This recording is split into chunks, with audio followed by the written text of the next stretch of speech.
Bang, 10.000 bang, 10.000. Kami pegawai honor nih. Viral di media sosial sebuah video pengendara mobil berseragam PNS membeli bensin Rp10.000. Tak hanya membeli, mereka juga tertawa ngakak karena hanya membeli bensin seharga Rp10.000.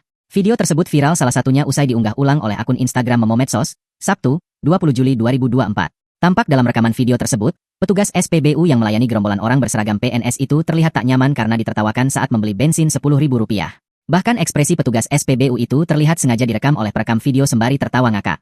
Warganet yang melihat unggahan video ini sontak langsung mengomentari kelakuan para oknum PNS tersebut. Tak sedikit yang juga menghujat mereka hingga menyuruh segera meminta maaf. Diketahui rekaman video aksi para oknum PNS itu pertama kali diunggah oleh akun TikTok Sherly-Lindiani. Saat ditelusuri, akun tersebut telah menghapus rekaman video itu. Akun Sherly-Lindiani justru mengunggah video klarifikasi mengenai rekaman video kejadian itu usai viral di media sosial. Dalam video klarifikasinya, sang perekam mengaku tidak bermaksud merendahkan atau menghina petugas SPBU tersebut. Ia juga meminta maaf mewakili semua rekannya yang ada di dalam video.